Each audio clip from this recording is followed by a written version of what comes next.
Hola, ¿qué tal? ¿Cómo están? Bueno, mientras esperamos a Ángela que se está conectando, está con unos temas técnicos, pero enseguida ya se conecta. Bueno, les agradezco muchísimo a todos los que están conectados. Eh, bueno, yo soy Mariana Pineda, soy la presidenta de la Academia de Cine de Paraguay y les quería comentar un poco para, ahí se conecta Ángela. Así que vamos a comenzar ya. Les iba a comentar un poco de Fábula, de la productora, para que conozcamos un poco también. Hola Ángela.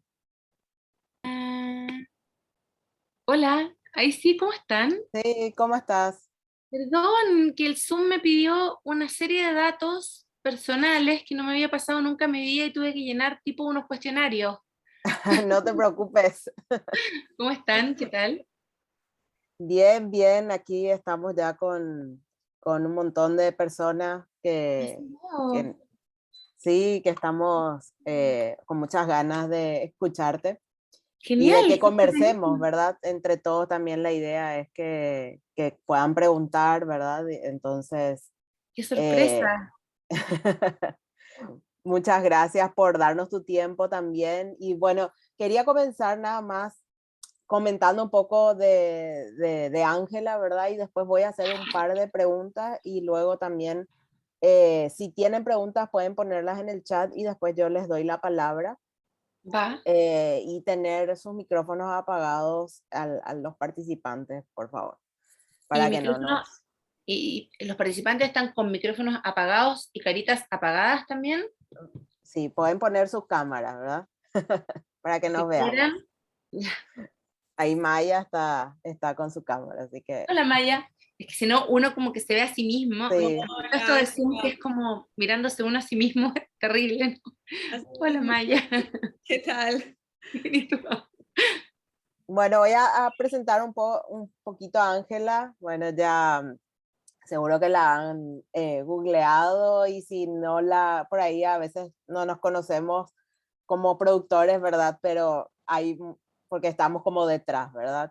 Bueno, Ángela es CEO de Fábula TV, productora de televisión de Chile, que es parte de la productora Fábula, que hace cine y publicidad, fundada por los ganadores del Oscar, Juan de Ríos y Pablo Larraín. Es productora, Ángela es productora del Presidente, la serie de Amazon del 2020, La Jauría, también que se pasó por Amazon en 2019, y Homemade, una serie de Netflix del 2020 y con más de 20 años de experiencia en televisión. Y bueno, surge primero lo que es Fábula, productora de cine, ¿verdad? Bueno, que hicieron películas como No, El Club, Neruda, Una Mujer Fantástica, y luego, corregime si no es así, en 2015 sale la productora para televisión, digamos, o esta área, digamos, específica de televisión. Sí, Es así así. es. O sea, yo diría que justo un poquito antes Ajá. de que yo llegara a Fábula había habido un experimento televisivo que se llamó Prófugos para HBO, una serie desde Chile que tuvo 2 temporadas en HBO, bien buena, bien entretenida, Dirigida por como Pablo una road, Larraín. ¿cómo se diría? Como una road series, Ujú. en vez de una road movie que recorría el país completo, muy, muy entretenida, tipo Narcos, pero recorriendo el país, muy bonita. O Ah, sea, la ya. dirigió Pablo, sí, Sí, sí, la la dirigió dirigió. Pablo y con varios directores latinos, como primeros experimentos de poner a dirigir directores de distintas nacionalidades a hacer series a cargo de capítulos, esto que hoy nos Ujú. parece tan cotidiano. Sí, ¿verdad? Y en 2000, pero ustedes comienzan haciendo series para canales de televisión o programas en realidad, ¿verdad? Para Claro, canales siempre, cuando chilenos. recién abrimos el área de televisión, como que el primer objetivo fue partir haciendo o arrancar haciendo programas para la televisión abierta, que era como el área para la cual la televisión de alguna forma estaba destinada en nuestros países también, Ujú. ¿no? Como que esto de las plataformas y los streamings, los estudios y tal, no había fijado los ojos tanto en Latinoamérica. Esto que estamos viviendo ahora es una cosa de hace 4 años, ¿no? Sí. no tiene más, diría, como desde Narcos en adelante, fue como, wow, qué interesante es Latinoamérica, pero antes de eso, Latinoamérica era un continente donde básicamente se estaba produciendo cine y se hacía service, pero las oportunidades que teníamos nosotros de contar nuestras propias historias en series, en formato televisión, serie de ficción, digamos, eran bastante pocas, ¿no? Sí, O experiencias muy locales, básicamente financiadas por organismos de cada uno de nuestros estados, digamos, que que cada tampoco uno, salían con lo bueno y mucho. con lo malo que eso tiene, marcan también Sí, sus propias como líneas editoriales y tienen sus propios conceptos de lo que es la cultura. sí, Ampliamente podemos conversar de eso también y lo curioso que eso puede llegar a sí, ser, ¿no? totalmente. Y creo que en 2019 ustedes comienzan como a producir series para plataformas, por decirlo, ¿verdad? O específicamente más para plataformas, creo, ¿verdad? No sé si con el presidente fue la primera. Claro, o sea, bueno, Prófugos vino primero, luego A hubo un Prófugo parón, para HBO, creamos el sí. área de televisión, claro, claro, o sea, fue como como qué simpático fue esto, un ejercicio de hacer una serie de televisión, volvamos a hacer cine, luego entre yo abrí esta área de televisión, empezamos a hacer televisión abierta, y ahí y ahí, bueno, ahí Sí, sucedió Netflix, básicamente, sucedió Netflix, eh, y sucedió Amazon y sucedió todo lo que nos ha venido sucediendo en los últimos años y rápidamente nosotros comprendimos que en verdad teníamos la oportunidad como de abrazar nuestra naturaleza también como productora, ¿no? Como que sí, tampoco era, veníamos haciendo algunas cosas de entretenimiento que estaban buenas, especialmente docu-realities, como intentando hacer un match entre diría yo, una naturaleza creativa, crítica, interesada en lo social, en comprender los fenómenos sociales y hacer un mix de eso, de esa naturaleza, trasuntándola hacia el mundo del entretenimiento, como un engendro ahí, que estaba sí, bueno, que nos estaba quedando bien, pero no era tan naturaleza nuestra el entretenimiento, y una vez que también los estudios empiezan como a aparecer y estos grandes streaming y tal, empieza a pasar también que la televisión empieza a demandar cada vez entretenimiento más puro y duro, y a dejar un poco estas cosas con un poco más de olor cultural o ficción de lado, ya a abocarse a la televisión en vivo. Entonces tampoco es nuestra naturaleza eso, ¿entiendes? Como la naturaleza de Fábula como productora, es una naturaleza cinematográfica que viene, que viene un poco de quienes son también sus alma mater, ¿no? Que son Pablo, Juan de Dios Larraín, ¿verdad? sí. Luego Sebastián Lelio, luego Marieli Rivas, luego la serie Sebastián Silva, los directores y directoras que hemos ido abrazando a través del tiempo. Y creo yo que el paso natural era venir a hacer estas series de ficción Sí, eh, que son, ya no diría yo un hermano pequeño del cine, sino ya directamente un primo, digamos, ¿no? exacto, sí. Justamente quería que nos cuentes un poco cómo surgió o Mm, cómo se desarrolló, digamos, el presidente específicamente, mm, para los que no eh, saben, cuenta la historia un poco de lo que fue sí, todo el escándalo de la FIFA, que sí, involucra a Sergio Jadwe, ¿verdad? sí, Chileno. Entonces, ¿cómo fue el desarrollo de esa serie que tuvo mucho, mucho que hablar, ¿verdad? sí. Hola, Eh, Sebastián. y, y fue también muy, muy cerca de lo que pasó, o sea, poco tiempo Muy, después. muy cerca de lo que pasó. Si nos querés Eh, compartir un poco, sí, el sí. desarrollo, cómo Es un surge la embrollo, idea de ¿ah? ustedes. Es un embrollo, sí, sí, sí. Hacer cosas como de la vida real es bien complicado, Ujú. especialmente cuando no ha pasado el suficiente tiempo, porque tiene la técnica de hacer como o true crimes o historia basada en hechos reales, y eso es meterse en un lío que no habíamos dimensionado cuando dijimos, qué interesante podría ser contar la historia de la mafia FIFA. Como que no sabes en qué te estás metiendo realmente, ¿sabes? Como que, y además de la FIFA en particular, o Sí, sea, como es una de las como mafia tipo narcos también, gigante, ¿no? Eh, y esto se hace o sea, es como con guionistas y con abogados, están como al mismo nivel, con gente de clearance que van como chequeando que cada una de las párrafos que tú escribas tengan un correlato de la realidad. Muy interesante la forma en que se escribe una serie basada en hechos reales. Se escribe con un equipo de investigación que va certificando, con, con research, que va certificando con investigación, y armando carpetas y abriendo carpetas de investigación donde cada cosa que se escribe en el guión tiene que tener un respaldo en la vida real, donde tú tienes que preocuparte de no imputarle a nadie un crimen o un delito que no ha cometido. Es muy bonito, porque además, claro, y ahí es donde se empiezan a abrir las necesidades de como tener el gran tronco de la historia, que es la mafia FIFA y este personaje real, que es Sergio Jadwe, que era un personaje magnético, que además con una historia increíble, ir Sí, creando personajes de ficción a los que sí sea posible imputarles alguna clase de delito, crimen o algo para poder ir haciendo la historia más atractiva, más interesante, en fin. Entonces los procesos creativos son muy interesantes, muy complejos, muy desafiantes.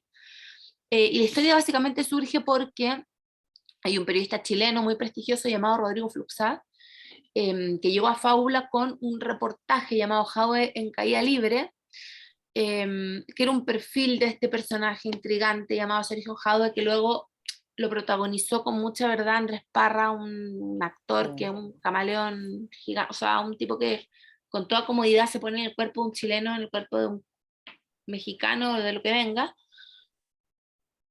y que era la historia de un básicamente de un pobre, diríamos en Chile, un patipelado, no sé cómo dirían ustedes, un pobre diablo, digamos, sí, un pobre de un diablo, sí. club, claro, de un club chiquito perdido en el último pedazo del país, que de un día para otro se transforma en el presidente del fútbol y de la Conmebol, con todo el poder del mundo, y quién sabe cómo se transforma también en un soplón del FBI.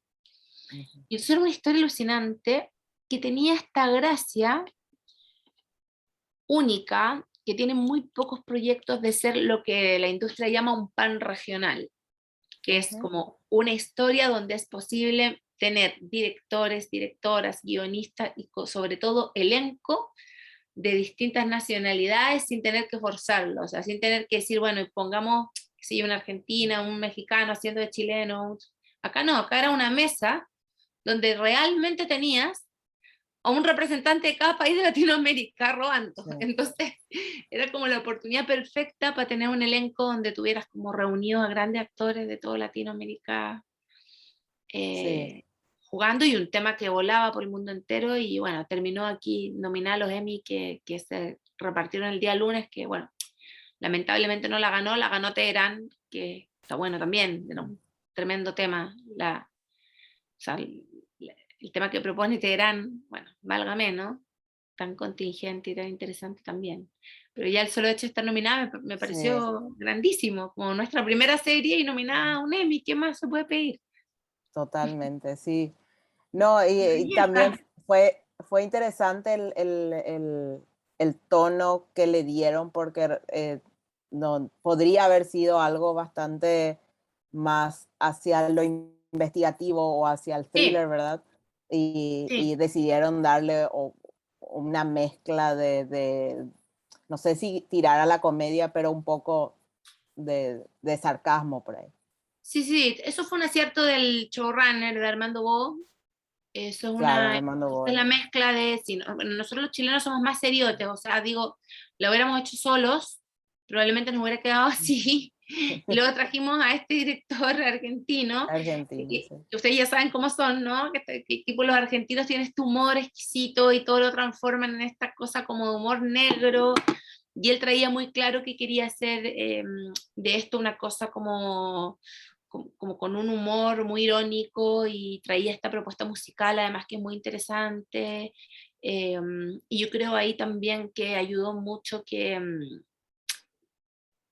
yo creo que Andrés también es un comediante, Ujú, Paulina también es una comediante, o Paulina Gaitán, o sea, eh, digo, toda la gente que tenía ahí en algún lugar en el elenco tenía corazón de comediante también, Luis Ñeco, sí. Chel- Ujú. tenía la mesa servida para hacer una buena comedia. Y ahora van con la segunda temporada, ¿verdad? Su temporada ya se hizo, Sí, y ya se claro, hizo. quién sabe cuándo se estrena, porque bueno, no las hace y la plataforma las programa, pero está buena, está muy interesante. Sí, sí, buenísimo. Y bueno, y la otra serie que tienen también creo que también es con Amazon, sí, La Jauría, Sí, que lo que me sorprendió muchísimo es que es una serie que se distribuyó en más de 70 países, en Asia, en Europa, en Oceanía, impresionante. y fue distribuida primero en Amazon Prime, luego se estrenó en TV Nacional Chile, ¿verdad? Sí, después en Y HBO, en HBO ah, también, o sea, tuvo como un en recorrido Arte, interesante. en Francia y en distintos países, y ahora la están licenciando para hacer remakes en otros lugares. El viaje a la Wow. jauría es impresionante. Y es una serie Y que realmente, hola Natalia, y es una serie que realmente queremos con el corazón, porque es como lo que fue hacer esa serie, como una serie que la enfrentamos como una serie donde quisimos, como partimos tímidamente diciendo vamos a hacer una serie de género, donde vamos a meter temas, el tema de la cultura de la violación, que era el que nos interesaba hablar a propósito de que había sucedido. Nos conmovió mucho el tema el caso real de la manada, lo que había sucedido en España con esta chica que le habían violado entre 5 hombres, y luego la sociedad culpaba a la chica por haberse sacado una foto 5 días después, ¿entiendes?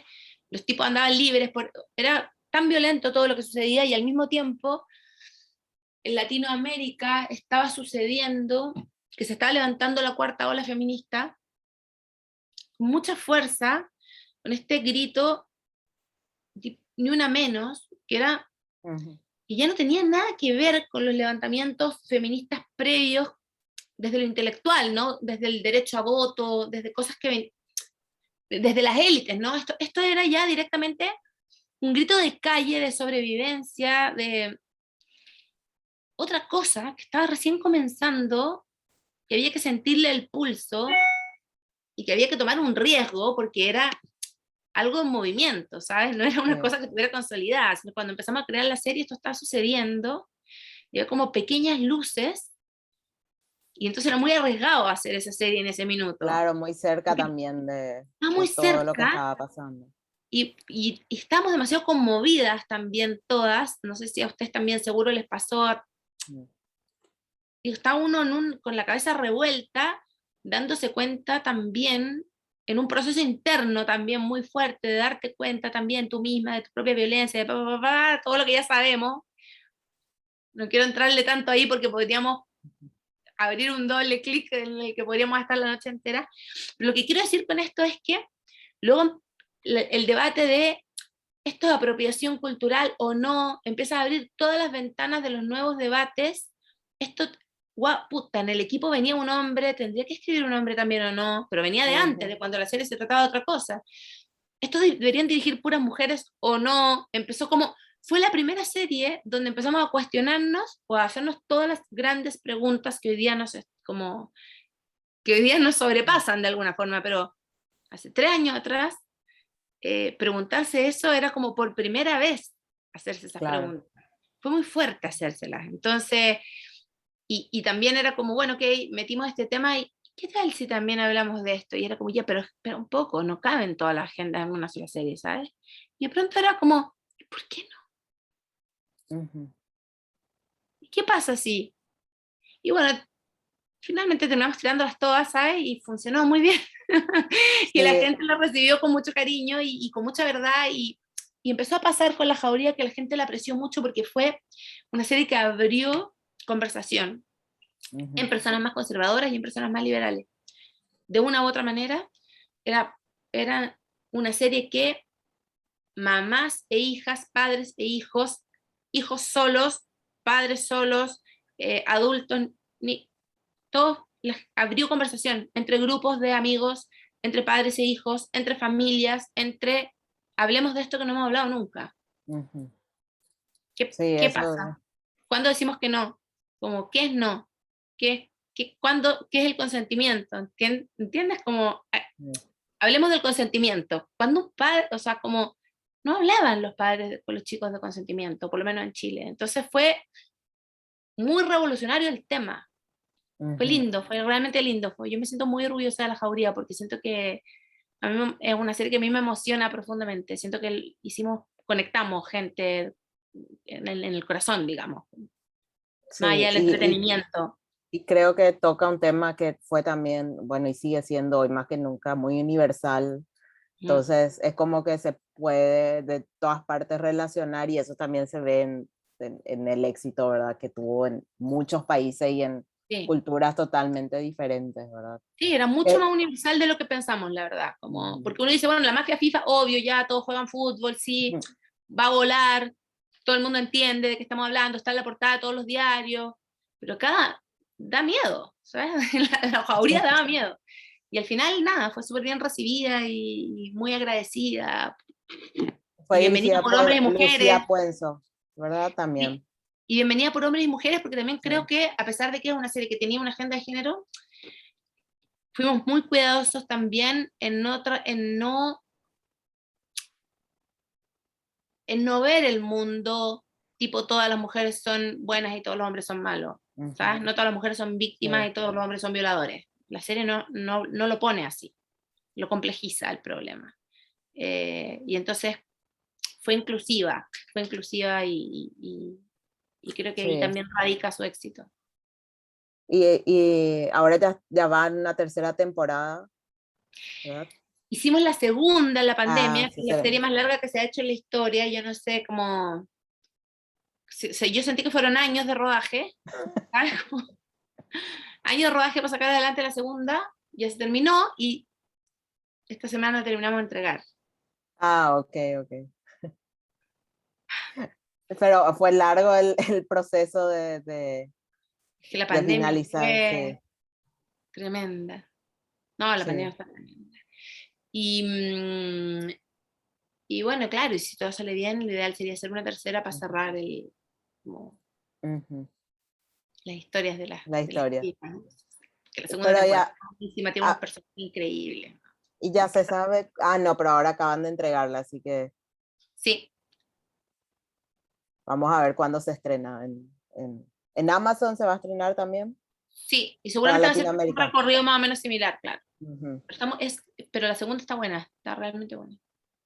Vamos a estar ahí atentos. Pero hablando de pandemia, entre medio hicieron también Homemade, Eh, ¿verdad? Que fue una serie no, no sé si una serie de cortos, sí, ¿verdad? como un acto Para de Netflix. sobrevivencia, pues, Contaron para un no poco el morir de proceso pena. de eso, sí, con muchos directores, bueno, que seguramente tenía mucha relación y bueno, con Sebastián Lelio, Pablo Sorrentino, Pablo, ¿verdad? Sí, sí. La Natalia Beristain, también había latinas también. Sí, Y latinos. Sí. Em, bueno, Homemade nació en los primeros meses de encierro, cuando estábamos cada uno en nuestras casas, así como aprendiendo a usar Zoom,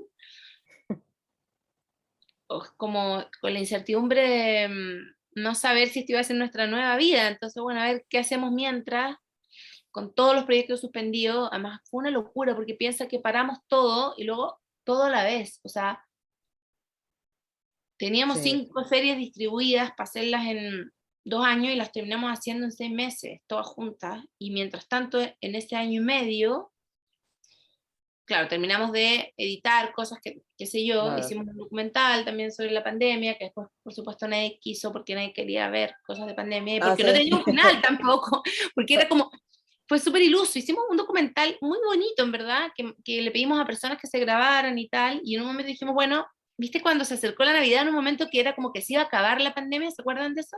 Sí, sí, sí. Dijimos como, bueno, entonces ahora para la Navidad todos se graban y como tipo el final de la pandemia y se reúnen la familia y se acabó esto y como que decretamos nosotros que era el final de la pandemia y vino la ola nueva. Bueno, esto no se acaba nunca. Y ahí en medio de eso fue que hicimos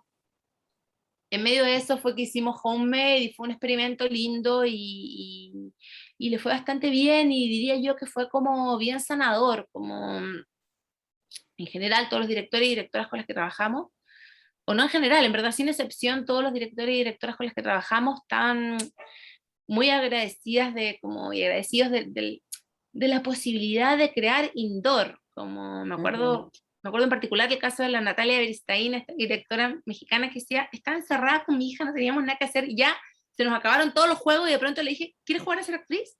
Y yo te dirijo, y hacemos nuestra primera película juntas, y fue como, ok, y como estuvimos, no sé, 3 semanas haciendo esto, y fue nuestra actividad de la vida, entonces, estuvo lindo, fue un lindo experimento, estuvo jugado, y fue un alimento para el alma también en ese minuto. Y Creo esa que lo la que hacemos también es presentaron. un alimento para el alma, no es solo, Sí, eh, sí, sí. sí, no es solo Eh, comercial, no. ¿Y esa la presentaron a Netflix terminada o fue No, una presentamos la idea? idea, La idea. presentamos la idea y pasaban cosas súper locas como todos estábamos presentando la misma idea, nosotros creíamos que éramos muy únicos, gente como que se le ocurrió la genial idea de que personas se grabaran en sus casas y obviamente todas las productoras del mundo estaban presentando la misma idea. eh, y como que la gente se llamaba, la productora argentina nos llamaba a nosotros, y la brasileña no sé quién, y todos se llamaban tipo, oye, estoy presentando algo a HBO, algo a Netflix, y me dicen que presentaste algo igual, ¿será que alguien me está robando la idea? Y era como, no, nadie No, está en hay otra original, idea. sí, no, nadie está en original, como estamos todos haciendo la misma cosa de la pandemia, encerrados, es como eso, en verdad, Sí, sí. pero finalmente, bueno, calculo también que tuvo que ver con los actores y los directores y las directoras que participaban, ¿verdad? Que finalmente tuvo eh, mucho peso, ¿no? Sí, sí, pero estuvo bonito, quedó lindo, Sí, hay unos sí, cuantos sí, lindos, el de Pablo Sorrentino es hermoso. sí. Sí, no, Eso, sí, sí, no lo vieron, sí. ¿Cuántos cortos son? ¿Son 16, 8 o 10? Ah, no, es sí, mucho, sí, muchos, muchos. sí, muchísimo. Sí, sí, están en Netflix. Sí, Bueno, y para comentar un poco, pueden ir haciendo preguntas, si quieren hablar también, pueden desmutearse y preguntar, o si quieren escribir, si no quieren hablar, si quieren escribir sí, se llama también, Homemade. Eso se Homemade, llama sí, Homemade. sí está en Netflix. Ajá. Eh, bueno, y no, para entender un poco nada más acá cómo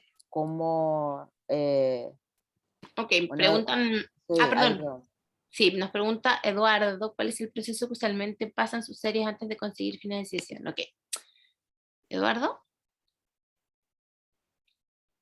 aquí, ok, hola Eduardo, así es que, ¿quién puede ver su mensaje? Ok, normalmente lo que nosotros como hacemos es un proceso creativo donde intentamos llevar los proyectos a un punto, y tiene que ver con lo que estábamos hablando antes. No, todo bien, Eduardo. Disculpe por no mostrarme, estoy en un café. ¡Qué suerte! Em, Tratamos de llevar los proyectos a un punto de desarrollo tal que no exista confusión entre una idea y un desarrollo, como y un proyecto. Eso como primer punto que me parece súper importante, hacer la distinción, y la hago siempre, aunque suene estúpido decirlo, es mi formación de profesora, que también soy, eh, porque veo mucho que otras productoras y que guionistas que se nos acercan y gente que nos presenta, tipo, tengo un proyecto, lo que en realidad tienen no es un proyecto, sino que una idea, y eso es muy susceptible de ser copiado, plagiado, usurpado, ¿entiendes? Y entonces, hoy día diría que básicamente lo que estamos haciendo es trabajar desarrollos cuando nos interesan, únicamente cuando creemos que somos capaces de llevar a cabo el proceso hasta que por lo menos tienen un guión de piloto y una Biblia. Y entonces trabajamos en un cuarto de escritores, con o sin director, pero sí o sí con guionistas,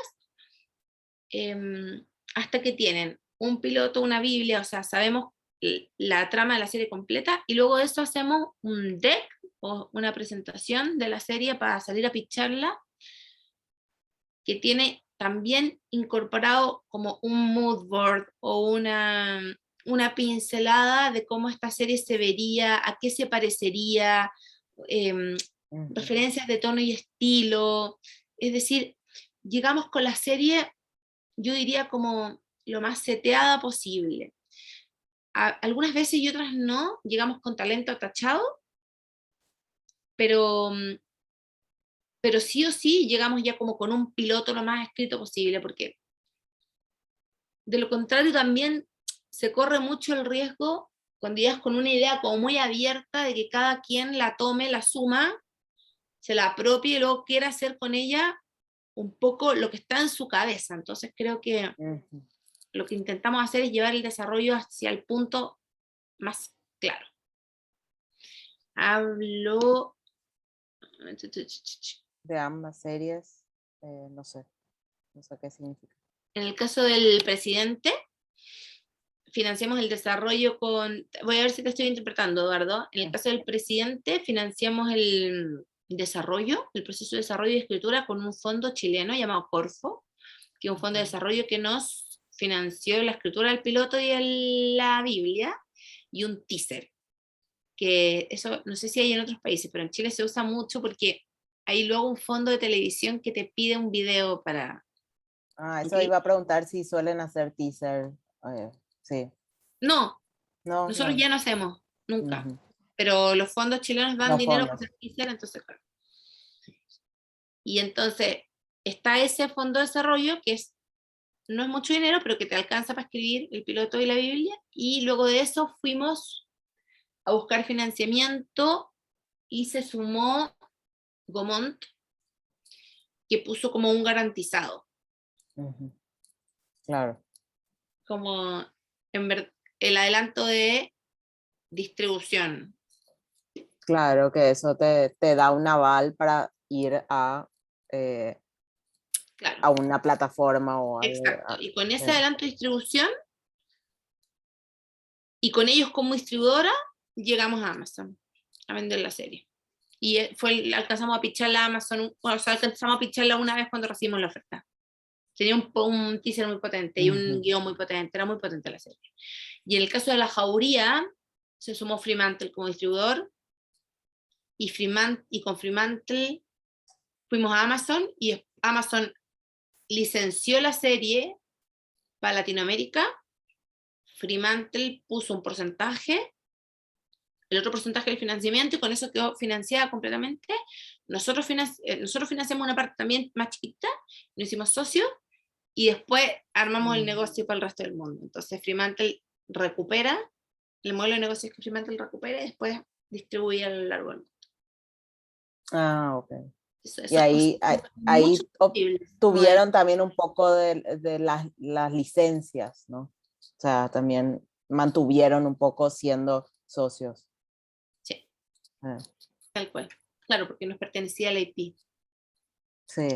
Siempre hay que tratar de quedarse igual con algo de los derechos, como ojalá, idealmente. Lo que pasa es que hay plataformas como Netflix o Apple que como son originals y que se quedan con todo, HBO también, y esto, pero hay algunas como Amazon que están disponibles, Stars, que están disponibles al armar sistemas de licencias, especialmente si tú vienes con parte de la parte del financiación. proyecto financiado, y ahí la gracia es que tú puedes quedar con un poco de la IP. Entonces cuando ya tienes la serie hecha, por ejemplo nosotros tenemos La Jauría hecha y luego el distribuidor está vendiendo, no tengo idea, en Turquía, en Belice, tú estás durmiendo en tu casa y te cae una monedita al chanchito, a la alcancía.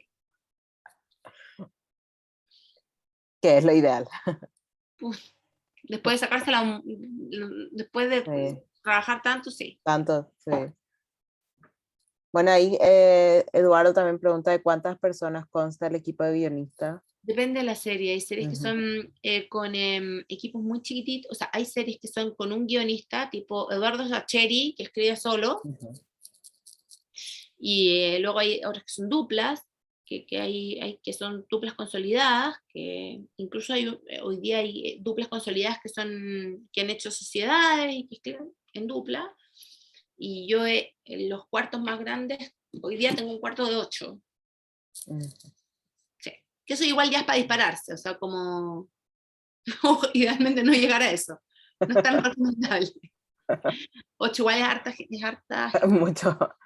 Sí. Y hay otros que son medios caóticos también, donde hay gente de paso, gente que no se banca tanto no sé, tipo cuando los showrunners o los head writers son medios caóticos, también pasa muchas veces que los equipos son con Ujú, alto nivel de rotación cuando los procesos son muy largos. También pasa. ujú. No siempre los procesos son exitosos Sí, o no siempre los procesos son todo lo placentero o lo gozosos que uno quisiera que fueran siempre, digamos, que es lo que uno claro. trata de procurar, que la gente esté tranquila, contenta, trabajando feliz y tal, pero y uno todo el tiempo, como la responsabilidad de la productora siempre para mí es como procurar el bienestar de las personas, que trabajen felices, contentos, pagarles bien y que escriban cosas interesantes, pero muchas veces, y no pocas, eh, y por eso es tan importante, eh, trabajas tantas series al mismo tiempo y tantas cosas a la vez que te puedes equivocar y elegir mal a una pieza, y esa pieza mal Sí, elegida puede erosionar las relaciones del equipo, que es muy difícil de administrar. Las relaciones humanas son complejas, sí, sí, sí. hay que cuidarlas. Maya, querías hablar? Sí, hola Ángela, Hola. súper interesante escucharte. Tengo Ay, una qué buena onda. pregunta. Em, ¿Cómo tu proceso creativo me interesa mucho? O sea, los dos proyectos, El Presidente y La Jauría, tienen algo que como que le diste en el ojo en el tiempo en el momento correcto, Mm. pero que también tiene mucho corazón. Entonces me interesa un poco escuchar más de tu proceso Ah, creativo, de cómo encontrás las historias que querés contar. mm, sí. Ahí hablaba de eso el otro día en una entrevista que me hicieron y nunca en verdad lo había como pensado tanto, pero creo que tiene que ver con, hay como creo que hay como una cosa que nos empezó a distinguir, que tiene que ver con como con la idea de ser honestos con nuestras agendas también y con nuestras verdades. Como una cosa que yo me di cuenta muy joven, muy tempranamente, porque la mitad de mi carrera, no, más de la mitad de mi carrera, los primeros 20 años de mi carrera, ¿verdad? Siempre fui el otro lado de la mesa, no fui el productor, fui el cliente. Ujú, Yo siempre trabajé en televisión sentada en la televisora, en lo que hoy día es Turner, en televisión. Entonces, una cosa que percibí y que tuve la suerte de poder ver fue que siempre los proyectos oportunistas fallan. Tipo estos proyectos que, voy a dar los ejemplos chilenos, pero ustedes los van a identificar en su país claramente.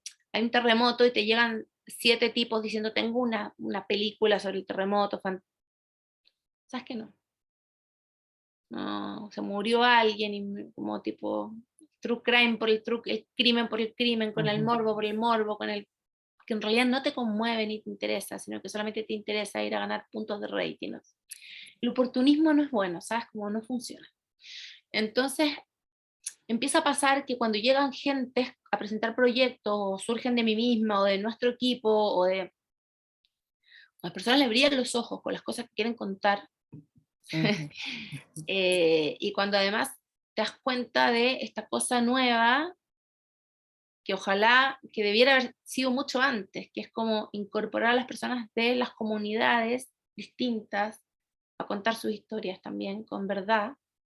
Si eso hubiera sucedido antes, puta, capaz que el mundo sería mejor también, ¿sabes? Como que hoy, que The Good Doctor lo haga un equipo de personas autistas, eso puede cambiar el mundo, o sea, como eso debiera haber sido una revolución mucho antes, ¿entiendes? Como, eso es lo que me pasa, entonces, como que hoy día ya no elegí, como que me aburre pensar y nos aburre a todos en la productora pensar como en hacer proyectos oportunistas, como ujú.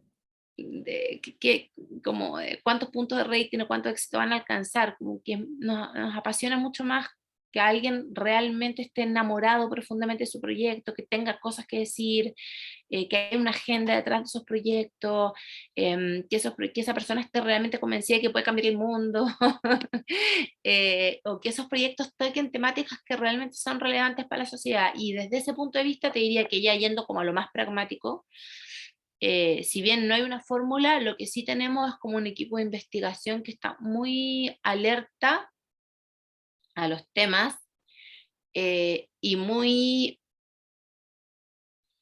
poco en el ombligo, como muy en la calle, muy leyendo, muy, muy alerta a leer la sociedad, a anticiparse a lo que puede venir, y como muy poco pendientes del hoy, muy viendo qué es lo que puede venir, como qué es lo que se está cocinando, ¿sabes? Como Sí. somos países que estamos llenos de estallidos sociales, de revolución, están pasando muchas cosas, entonces como hay que estar con los ojos bien abiertos. Ahora, y para terminar, y no latear tanto, creo que hay una cosa que está muy buena, que es, a propósito de la pandemia, los cuartos de escritores, la comunicación que tenemos los latinos, unos con otros, es muy fluida, y nos hemos ido dando cuenta que son muchas más las cosas que nos unen que las que nos dividen. Ujú. Y esto también que producto de la xenofobia y el racismo y las políticas ultraderechistas satánicas de Estados Unidos y de Europa, los latinos nos hemos ido refugiando en nuestro propio continente, nos hemos ido conociendo más también entre nosotros, ha empezado también a surgir una comunidad creativa muy fuerte y muy poderosa. O sea, hoy día, mi cotidiano es hoy día estoy sentada con ustedes, y hace media hora antes estaba con un argentino, un uruguayo, una mexicana, y produciendo con un colombiano y con una brasileña, no hay fronteras ya entre nosotros, como tipo el sueño bolivariano esto. Entonces pienso que está bueno, porque también creo que ahí hay una clave también en cómo podemos darle profundidad a nuestros contenidos, y cómo podemos hacer que nuestras cosas tengan más verdad también.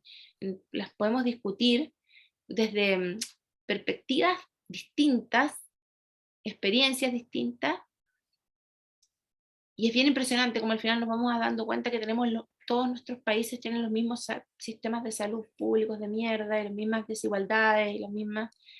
Y entonces tu experiencia, más mi experiencia, más la experiencia de Edgar y de Leticia y de Paloma y de Victoria, que están aquí, van construyendo algo que es muy poderoso.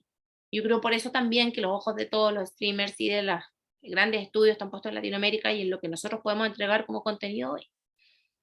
Sí. No sé si respondí tu pregunta o me fui Ujú. por una rama. Totalmente, no, muy interesante todo lo que decís, y muy cierto, es muy cierto, tenemos tanto en común, y creo que son esas historias específicas de lugares específicos que son las más universales porque vienen de un lugar muy personal. Exacto, sí. Sí, y el valor de lo local también, Sí, que también está bueno, es la verdad al final. sí, no, muchísimas gracias. Es como no, yo creo que mientras más piensas en lo comercial, más fracasas. Sí, Sí. es cierto, es que si estás pensando en el éxito y no por qué quieres contar esta historia, no, No pasa sí, nada. sí, No se muy mueve la cierto, aguja. no.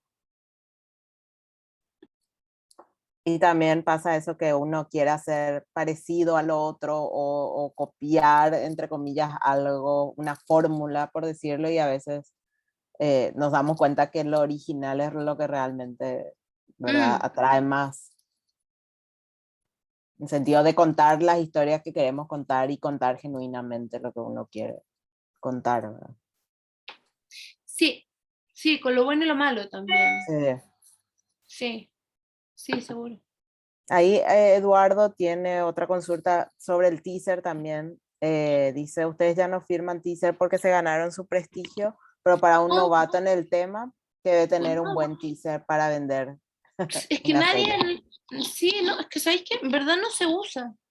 Mm, Como, no los, como que nadie pide, ni HBO, ni nadie pide, en verdad. Como que no es que nosotros porque tenemos prestigio, sino que nadie lo pide y es una plata mal ujú. invertida. O sea, si Exacto, tienes sí. tantos millones para gastarlo en algo, mejor gástalo en pagarle a guionistas bien pagados que trabajen concentrados en escribir un buen guión. Como va Eso a iba a vender decir, que más cuáles un son piloto. las claves El para, o sea, piloto, el piloto, una Biblia. sí, pero eh, sobre todo el piloto, que esté bien escrito, que demuestre la capacidad de que pueda escribir algo interesante, original, el piloto, el contenido, mucho más que el teaser, porque el teaser en verdad se va a ir a la basura. sí, exacto. Acá hay otra pregunta de Leticia, dice, ¿a quiénes normalmente ya le involucran desde la presupuestación de una serie cuando todavía no tienen financiación, pero tienen que planificar todo, la Biblia, etcétera? Ah, ok. Como qué personas están involucradas en el proceso de desarrollo. Ujú, Esa es la sí, pregunta. entiendo que es así. Ok. Mm, ok. Sí. El Mm, proceso de desarrollo normalmente lo que hacemos es el piloto, esta es una pregunta bien técnica, es el piloto, la Biblia, y a veces nos piden algo de casting, algo de locaciones, y generalmente preguntan, ¿y esto cuánto vale? Que es como la pregunta del millón. Entonces, lo que hacemos normalmente es que involucramos ahí también un asistente de dirección para que haga el desglose del piloto y la Biblia, y con eso igual tiramos números. Entonces decimos como, esta serie es en torno a $500.000 por capítulo, por ejemplo, o en torno a $300.000 por capítulo, en torno a $1.000.000 por capítulo, no sé, lo que sea. Pero la ujú. figura del asistente de dirección es súper clave, quizás la más clave de todas ahí en ese proceso, fuera de los guionistas, que es la persona que realmente es capaz de hacer el desglose para poder sacar los números. Y lo Ok, ideal es, pero lo ideal es que ya una vez como digo, con financiamiento propio llegar a escribir el piloto, la Biblia y presupuestar. Y el resto ya, tipo locacionar, casting, eso ya que lo pague el estudio, la ujú. plataforma, que ya no invertir más que eso, porque si no ya sería como ser un mecenas de del estudio, Claro, sí. financiando Ok. cosas que tendrían que financiar ellos también, como entender cuál es el financiamiento que cada uno puede llegar a poner. Claro, porque sería ya más de la producción en sí. De, ¿verdad? Y Claro, ahí pregunta también, ¿cuánto tiempo les toma ese proceso más o menos? eh, desde que surge la idea hasta que tenemos este pack, que es el guión, la Biblia, el deck y el desglose con el presupuesto, que es como un pack así de Ujú. para salir a pitchar, y uno dice como, hola, este es mi proyecto, lo pitchea, está como con su presentata, y como que uno corta y dice como, bueno, y si te gustó, te mando el deck y el piloto. Yo diría que con guionistas rápidos, 3 meses, con guionistas un poquito más lentos y en proyectos más complejos, 6 meses. Entre 3 y 6 meses, dependiendo de la complejidad del proyecto. Por ejemplo, es más fácil cuando son proyectos que vienen de libros o de cosas que ya existen, que proyectos que se escriben desde cero, depende si son históricos, si tiene mucha investigación. Claro. Son muy específicos, por ejemplo, si es una serie, no sé, médica y hay que investigar, o si es sencillamente una comedia de amor de dos personas que se Ujú. enamoran, depende de la naturaleza. Claro, Y no es lo mismo cosas de 30 minutos que de 60, corales que no sé, tengo idea, como que no es lo mismo escribir Game of Thrones que qué sé yo, qué, digamos, que bueno, comedia simpaticona. sí. Y La comedia bueno, igual es difícil en todo caso, es difícil, sí. y fue un mal ejemplo, pero se entiende. Difícil escribir. Sí, Bueno, sigan haciendo si tienen más preguntas, aprovechemos al tiempo de Ángela que está acá. Yo, Maya, yo pregunto si no pregunta, pero quiero darle la oportunidad a otra gente. pregunta. Ok, ¿cuánto, si se puede saber, por ejemplo, cuál fue la financiación? ¿Cuánto costó por episodio el presidente versus la Jauría? ¿Y qué es lo que se está manejando ahora en Latinoamérica? ¿Qué es algo caro y qué es algo que tiene mejor cara para alguien que quiere invertir, o sea, para Amazon o para Netflix, que es algo, un presupuesto normal? Sí, yo no puedo hablar específicamente de cuánto costaron porque tengo como un acuerdo de no hablar, pero te puedo decir que la jauría es como de presupuesto medio y el presidente es de presupuesto alto, y ahora lo que te puedo decir lo que es un presupuesto medio y un presupuesto alto, y tú sacas tus deudas. Ajá. Entonces, yo diría que hay como presupuestos chiquitos para plataformas que producen mucho volumen, que son como series entre 200 y 300 mil dólares, que son ya como las más bajitas, que son como comedias rápidas o dramas rápidos, 40 minutos, poco valor de producción, a veces o a veces muchos capítulos que se pueden prorratear, pocas locaciones, 200, 300 mil dólares por capítulo. Yo me pregunto cómo es eso posible, pero existe. Y diría que un rango como medio donde se encuentra, creo yo, la gran parte de las series en Latinoamérica, es el de los 500 mil dólares. Esas como 500 mil dólares por capítulo es como el estándar de Latinoamérica. Y cuesta salir de ahí. Harto. Entre 500 y 750 mil dólares por capítulo. Por ahí diría yo que está bien. Y las series grandes, caras, 1,5 millones por capítulo, y después ya de ahí para arriba están tipo La Costa de los Mosquitos, ¿entiendes? Narco, que ya son 3 millones por capítulo, que es ya como todo lo de Apple, Lo de Apple, sí. Cosas así, gigantes, 3 palos por capítulo, enorme. Pero que eso ya es como Supra. Y generalmente son series de 8, 10 capítulos. O sea, son más americanas, en verdad, que latina. Narco no es una serie latina. Sí. Por ahí van. Pero el promedio diría yo que son como las de 500. Sí. 500 mil. Sí. Como saldría a hacer un largometraje, pero por episodio, más o menos. Más o menos. Sí. Tal cual. Sí. Ahí Eduardo también hace otra pregunta. ¿Cómo captan el interés de las plataformas? ¿Es solo por la historia o porque presentan proyectos con ventajas? A las plataformas no les interesa mucho la financiación parcial. De hecho, como que les resulta media molesta, diría yo. Como que no les gusta, no les cae muy bien. Como que a veces les resulta como si fuera un impedimento, como no es real, no funciona como bajo la lógica. Me encanta esto. Ahora, habría que ver, por ejemplo, cómo funciona en Paraguay o en mercados que son más países que tienen menos personas, menos habitantes. Tal vez sí puede ser una ventaja venir con un proyecto más financiado y uno le dice, oye, mira, ponme este cachito que me falta. Sí, podría ser ahí. En la industria en general le resulta un problema. No les gusta tanto porque entienden que ese financiamiento normalmente significa que esto viene amarrado a otra ventana, y normalmente esa ventana es local. Claro, sí. Entonces, como es local, les mata la gracia, que es poder entrar al mercado. Entonces, por ejemplo, si tú vienes, no tengo idea cuál es el financiamiento que tienen ustedes, pero no sé si el Consejo de Paraguay les pone para que primero se exhiba en la televisión pública, y la televisión pública te pide la primera ventana. Entonces HBO va a decir, bueno, y por tantos $1,000, y además no puedo estrenar yo, si la gracia sería conquistar ese mercado, para eso mejor te paso yo la plata, porque plata es lo que le sobra, no le falta. Entonces no es tan así.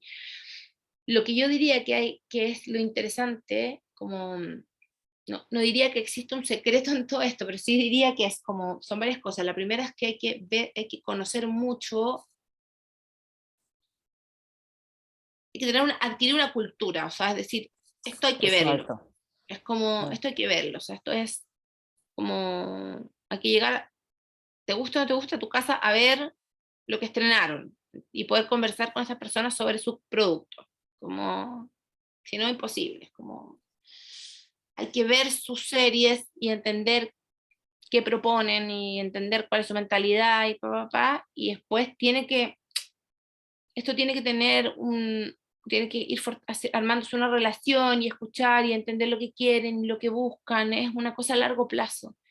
Es como afinar el ojo respecto de lo que necesitan, no es como que uno salga a conquistar, en realidad no es tan así. O sea, hay proyectos que tienen como sex appeal y conquistan mucho, no sé, la Jauría lo tenía, era como sexy, la mafia FIFA, sexy, pero no todos nuestros proyectos son tan sensuales como esos, sino que lo que ocurre es que empezamos a conocer bien qué buscan, y eso es tiempo dedicado a ver, ¿entiendes? Cuando ya entiendes exactamente qué es HBO, o qué es Stars, o qué es Pantalla en Estados Unidos. Por ejemplo, Rarezas, Pantalla, por ejemplo, que es una plataforma en Estados Unidos que llega al público latino, es muy particular, porque no llega tipo a los Latinx, llega a los latinos,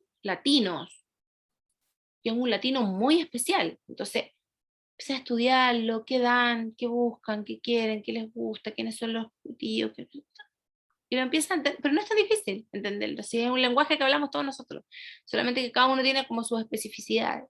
Y lo otro es que, y sí, lo que es difícil es que se transforman estas Muy personas, rápido, empiezan a pero muy mimetizar. rápido, sí. Sí. Eso es bien complicado, se confunden así. Tipo como Pero Amazon, sí. Netflix, en cualquier minuto, al principio dicen como, no, nosotros nuestra identidad, y al rato después como, perdona, ¿qué supermercado es este? Pero sí, eso creo que es súper clave lo que estás comentando, que hay que investigar, uno tiene que saber a dónde está vendiendo, ¿verdad? Dónde quiere apuntar y con qué tipo Nos de equivocamos mucho contenido. nosotros en eso en el comienzo, como mucho. Ahí hicimos el loco, así, hicimos el ridículo real, como fuimos a reuniones, como que yo de repente estábamos pichando y yo miraba a la gente con cara de, esta gente no ha visto lo que nosotros estamos. Como pichando tipo miniserie histórica, no sé qué, papá, a pantalla. Como Claro. de Chile, miniserie histórica chilena de la dictadura, no sé. Una historia, miniserie histórica de la dictadura chilena a pantalla que da comedias de Eugenio Derbez. Claro. Que como, eso no Sí, hay que no, hacer. no. Se pierde la credibilidad, todo. No te Ujú. invitan más. Claro, eso es súper interesante también no, no es que te equivocas nomás, sino que realmente vas perdiendo oportunidad, ¿verdad? No, se pierde. No, y además, no, o sea, sí, se pierde la oportunidad, o sea, se queman las balas. Ujú. Claro. Y los proyectos, lo otro que es importante es no perder los proyectos, o sea, como es ir creando tu librería, como igual como uno tiene su librería de libros, es ir creando su librería de proyectos. Entonces, en el fondo es, porque uno crea lo o no de uno mismo y de una misma,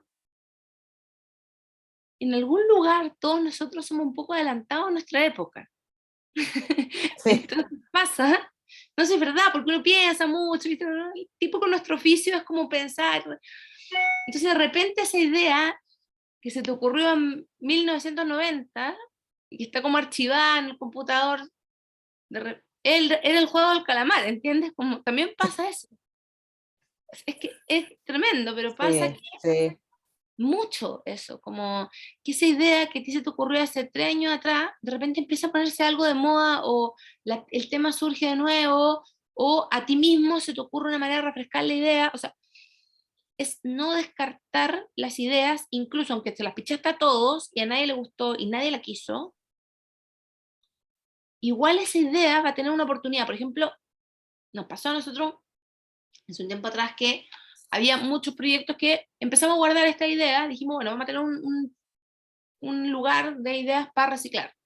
ujú, Porque vida sustentable también, como sustentable en todo sentido, que los proyectos también sean sustentables, no ir como a sí, votar, desperdiciar trabajo, que horas de trabajo que hicimos también, como, ¿cómo vamos a claro. ir a votar esto? No. Armamos como un contenedor de ideas por reciclar, no sé, un, ¿cómo se llama esto? Donde uno pone los gusanos. ¿Cómo se llama eso? Maya, ayúdame. ¿Dónde pones los gusanos? ¿Dónde? Para que se coman, donde se recicla la comidita. ¿Cómo se llama? El compost. El Compost, compost, el la compost, sí. compostera del proyecto. ¿Sí? Y de pronto, ya, dijimos, ¿y qué pasa si esto empezó a ponerse de moda el podcast de ficción en Latinoamérica? Y Sí. teníamos los guiones ahí y dijimos, ¿qué pasa si esto lo transformamos en podcast de ficción? Hola Spotify, tengo 3 podcasts, listo. Y entonces le dijimos, ¿y qué tal si estos podcasts de ficción, y si luego los hacemos serie, vamos, como si son un éxito de podcast, y después vamos y los transformamos en una serie y los vendemos juntos y decimos una alianza entre Spotify y Netflix? Buena idea. Y ahora son podcasts de ficción. Una Wow. serie que nunca se pudieron hacer, que las pichamos a todo el mundo, nadie las quiso, las guardamos, las reciclamos, las hicimos papá, las enchulamos, les dimos vueltas, y ahora son podcasts de ficción. Preciosos, Sí. increíbles. O sea, no es que no es una cosa, digo, una estafa ni nada, las reciclamos, las dimos vueltas, las mezclamos con otra historia, le hicimos un enchule, las repensamos, las metimos en una juguera, las cabeceamos, Sí, pero sí. logramos sacarla adelante el proyecto en otro formato, ¿entiendes? Como también eso es bueno, como pensar que si no resultó de serie puede resultar de película o de cortometraje o de spot o de audioserie o de libro o Sí. de la TED, qué sé yo, lo que sea. Todo es una oportunidad. Sí. O sea, pero no perder el contenido, como si el contenido te apasiona, realmente es algo Claro. como de tu interés y eso se puede convertir en una clase magistral, qué sé yo, en lo que sea. Ya, No votarlo. claro. Sí. Bueno, y voy a hacer una última pregunta de Paloma y después yo quería cerrar con algo para no robarte más tiempo también. Uh-huh. Y bueno, Paloma dice, ¿conviene hacer una producción propia y una vez finalizado el producto ofrecer o conviene antes contactar con una plataforma y ver si les interesa? No, es que nunca va a tener plata para hacer una producción. No. No existe ese modelo, pues Paloma. Tendrías que ser como tipo multi, así. Multimillonaria y... O sea, si tienes dinero para hacer una producción propia, llámame. La hacemos y podemos vender juntas.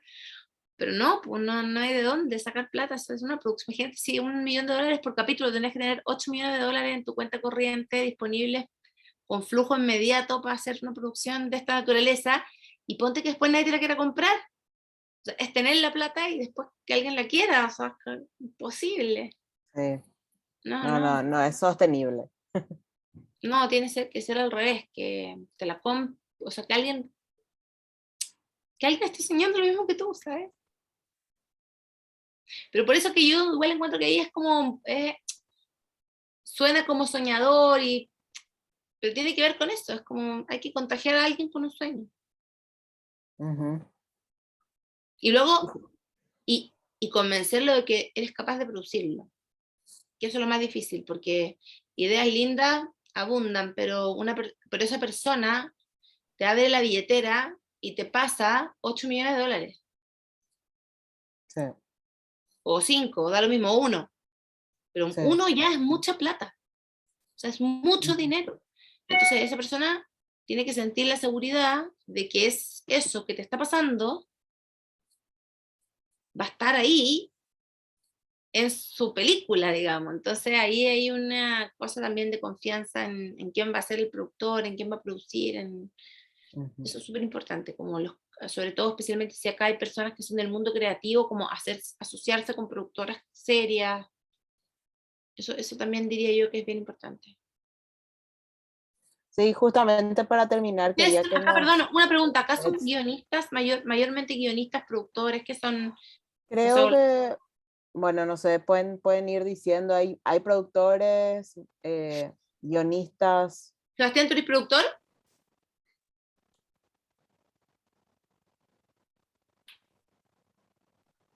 Sí, soy productor, pero productor de cine. Y ¿De cine? estoy por migrar a lo que son las plataformas. Entonces estoy haciendo todo un estudio previo para poder incorporar. Oh, estoy tratando de migrar la unidad de negocio. Pero suerte bueno, con eso. nosotros somos productores de cine hace 15 años, producimos con Wow. Cine Nacional Argentina, con Inca, y ahora estamos radicados en una provincia muy cercana a Paraguay, estamos en Misiones, Argentina, Qué lindo. y desde acá estamos armando un polo de desarrollo de la industria, digamos, del cine. Estamos armando desde dentro de un esquema de negocio que es como Silicon Misiones se llama, digamos, es todo nuevas tecnologías, y ahí vamos a tener una gran usina de postproducción, digamos, con equipamiento de última generación, y bueno, nosotros vamos a darle tal vez una mirada más a lo que son las plataformas que a lo que es el cine convencional, porque ya no tenemos más espectadores en sala. Entonces tenemos que mirar un negocio donde Claro. eso tenga, digamos, algún tipo de salida, digamos, al mercado. Por más que nosotros, bueno, acá en la provincia disponemos de una sala IMAX, que es una de las pocas que hay en Latinoamérica. Entonces, bueno, de ahí en más estamos haciendo toda una investigación y un desarrollo como para ingresar a ser un poco más competitivos en lo que sería, digamos, las plataformas. Y bueno, lo que tenemos que cuadrar ahora sí es de alguna manera un esquema de negocio, como que vos estás planteando, digamos que nosotros lo manejábamos con el Instituto Nacional de Cine, pero bueno, Sí. es una cosa estatal, digamos, gubernamental, que siempre estuvimos acostumbrados a tratar, y ahora tenemos que pasar al ámbito privado, digamos, de comercialización. Y bueno, Qué interesante. Qué ahí es interesante. donde tenemos que hacer todo este gran desafío, porque nuestras cabezas no están, digamos, totalmente como vos recién planteabas, ¿no? O sea, ir a una reunión y encontrarte con otro tipo de inversores que no son los gubernamentales. Entonces ahí el desafío es otro, porque, digamos, es otra la forma de comercializar. Y bueno, ahí estamos Sí. estudiando. Pero mira, Vamos. los que tocan acá en el Cono Sur son generalmente gente muy amable, ¿sabes? Como muy abierta a recibir ideas, como tenemos mucha suerte en general. Pasa también que gran parte de los ejecutivos son, bueno, argentinos, que son como medios conocidos de ustedes también, cercanos, que conocen bien el funcionamiento de la industria de papá, y los otros son colombianos, que yo encuentro que son los mejores de Latinoamérica en cuanto a simpatía y amabilidad Sí, y calidez, Y al lenguaje ¿no? sobre todo. Al ¿Ah? lenguaje sobre todo. El también. Y colombiano tiene un lenguaje muy dulce, muy lo que son los particular. colombianos, Es ¿no? Pero siempre te muy reciben con una amable. sonrisa, tipo así, sonrientes, Los dulces, asuncenos también, digamos. La gente de Paraguay, la verdad que me ha recibido siempre muy, muy bien. son lo Y si mejor, estoy es en este verdad. link es por un amigo de Asunceno que justo le vi y me anoté. Toda la Así, razón. Bueno, la suerte verdad con que esto, cualquier duda una que calidad de tenga gente o muy te buena. puede ayudar, me puedes mandar un mail o lo que sea, lo mismo que... Buenísimo, si me puedes dejar tu contacto por Sí, los privado que o están mensaje. ahí, A ver. y también las personas que están diciendo ahí que son guionistas y eso, que tengan quizás proyectos, que los quieran presentar, nos pueden escribir. La persona que lidera, la persona que trabaja conmigo, que es la persona que recibe proyectos, se llama Daniel, y su mail es daniel@faula.cl, por si se quieren contactar con él. También, si quieren buscar como oportunidades como guionistas. Buenísimo. Eso está bueno porque él es quien me ayuda a armar los cuartos de escritores y cosas así. Ay, perdón el bostezo, pero es que acá es muy tarde ya. Sí, aquí también. Sí. Y mi mail es igual, angela@faula.cl. Y Mariana, tú querías hacer una Sí, pregunta. sí, no, para terminar, que puedas, algún consejo que puedas dar, así que digas, bueno, con toda tu experiencia, para los que estamos, porque realmente en Paraguay no tenemos todavía experiencia en producir series. Bueno, ahí como decía Sebastián, también desde Misiones, ¿verdad? Entonces, bueno, algún consejo aparte de los muchos que ya diste hoy. No, yo diría esto, tratar de mantener vigente una librería como un pool amplio de proyectos, estar muy atento a lo que las plataformas quieren, o sea, como normalmente es una oportunidad, no sean tantas, y a partir de esa oportunidad uno va creando relaciones en el tiempo, entonces tratar como de apuntarle bien y no de ir en banda, como con ansiedad a presentar muchas cosas a todos, no todo es para todos. Exacto. Ok, mucho gusto, Najira. Ahí lo estoy leyendo cada uno en su especialidad. No presentar todo a todos, buscar alianzas, y creo que lo más importante es como, diría hoy día, la clave es como insertarse en el contexto latinoamericano. Como, si yo fuera ustedes, buscaría insertarse en el contexto latinoamericano. O sea, nosotros como chilenos somos un país chiquitito, que estamos tapados por una cordillera que nos separa del resto, o sea, tipo mar por un lado, cordillera por el otro, o sea, somos una gente que está completamente aislada del resto del mundo, somos 18 millones de habitantes, este porte es un mercado muy poco interesante, para la industria grande en general, digo, comparado con Brasil, Argentina, México, que son continentes, Chile es nada, chiquitito.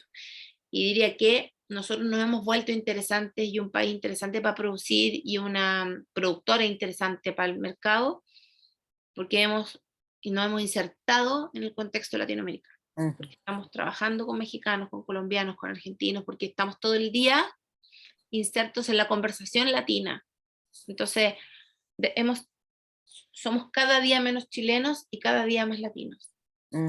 Diría que lo que tenemos que hacer hoy es salir de nuestros países. O sea, no físicamente, necesariamente, digamos, pero nuestra cabeza tiene que saber salir de nuestro territorio para habitar este territorio más grande llamado Latinoamérica. No, conceptualmente, creativamente, y eso nos va a hacer muy poderosos creativamente y nos va a dar como oportunidades de trabajo creativas, en fin, como creo que por ahí va la clave. Creo, Sebastián, que eso también puede como, no solamente es una clave para los creativos, los guionistas, los actores, es una clave para los productores también, como las alianzas, las coproducciones, el contexto latino es que es muy próspero, particularmente mirando al norte, digamos. Sí. Más que para abajo. Sí. Al norte, hasta a México me refiero, no particularmente mirando hacia México. Bueno, muchísimas gracias, Ángela. No, gracias a ustedes por invitarme, qué buena onda, lo pasé muy bien. Sí, gracias por tu amabilidad y por respondernos así tan abiertamente y por aceptar también la invitación de la Academia de Cine. Así que Feliz de esperamos conocerla. que podamos hacer más cosas y que de por ahí alguna vez podamos traerte ya físicamente. Me encantaría, nunca he ido, estaría feliz de conocer. Genial, y muchas gracias a todos los que estuvieron, los que preguntaron, espero que haya sido, yo creo que sí, de súper ayuda y de mucho interés. Ay, ojalá los que preguntaron y los que no preguntaron también, los que se quedaron hasta el final, imagínate. Gracias Sí. por escuchar, espero que les haya servido. Si les quedó alguna preguntita por ahí, ya ahí les pasé mi mail, así que pueden seguir preguntando. Un abrazo, un beso, cuídense mucho y a latinizar, yo creo que esa es lo que tenemos que hacer, a latinizar todo. Gracias Ángeles, gracias a todos. Bien. Buenas noches. Chao. Gracias Mariana y gracias Ángela. Gracias Mariana, que estén bien. Chao. Chao.